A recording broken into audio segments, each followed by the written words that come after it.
Bonjour à tous. La canicule s'installe de nouveau sur le pays. 53 départements, parmi lesquels le Jura, la Côte d'Or, la Saône-et-Loire et le Doubs sont ce matin toujours en vigilance orange. Le pic caniculaire remarquable est attendu entre dimanche et mardi avec des pointes à 40 degrés, en particulier sur l'ouest et le centre. Une période particulièrement éprouvante pour les quelques 66% de Français qui souffrent de la chaleur dans leur logement. C'est en tout cas ce que révèle une étude publiée hier par la Fondation pour le logement. Et les habitants des quartiers populaires sont particulièrement exposés, comme l'explique Maïder Olivier, chargée d'études logement et climat de l'association. Ça s'explique à 3 niveaux. D'abord à l'échelle des quartiers, c'est vraiment des quartiers qui sont propices au fait que la chaleur soit exacerbée parce qu'il y a beaucoup de béton, beaucoup de bitume et peu d'espace vert. Ensuite, si on zoome à l'échelle des logements, c'est aussi des logements qui sont souvent des logements bouilloires parce qu'on est en appartement, souvent des petits appartements qui peuvent être en surpeuplement.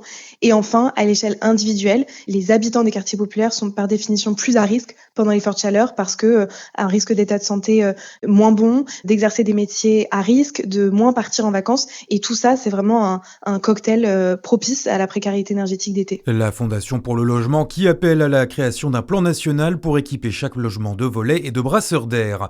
Cet épisode de chaleur, il engendre donc des risques. La ville de Lons-le-Saunier appelle à la prudence et invite les personnes âgées, isolées ou fragiles à se signaler auprès du CCAS. À noter que le Doubs, lui, entre aujourd'hui en alerte sécheresse. Décision du préfet qui entraîne des restrictions sur l'usage de l'eau. L'arrosage est par exemple interdit entre 8h et 20h. Les prélèvements agricoles sont aussi réduits. On note enfin que toute la Saône-et-Loire est placée en risque élevé feu de forêt. À Chalon-sur-Saône, les feux de la Saint-Jean n'auront finalement pas lieu samedi. Le feu d'artifice a été reporté au 27 juin.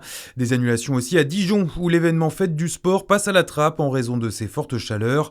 Autre événement annulé, la fête des voisins de Mont-Solémine. Retrouvez votre météo locale en détail après ce flash. Dans le reste de l'actualité, à Besançon, la fresque en hommage à Liana devrait bien rester boulevard Diderot. Le maire Ludovic Fagot a finalement décidé de la pérenniser alors qu'il souhaitait dans un premier temps l'effacer. Cette allégorie de la justice réalisée par l'artiste Nacle fera l'objet d'une convention d'entretien avec la mairie.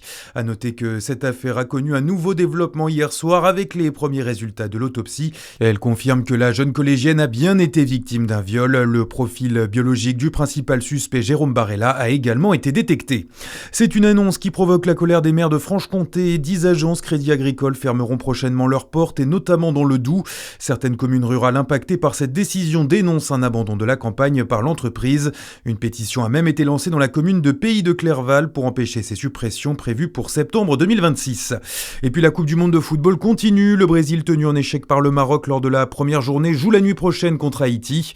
Les Marocains sont opposés à l'Écosse. Les États-Unis, eux, affrontent l'Australie ce soir. Et la nuit prochaine, la Turquie fera face au Paraguay.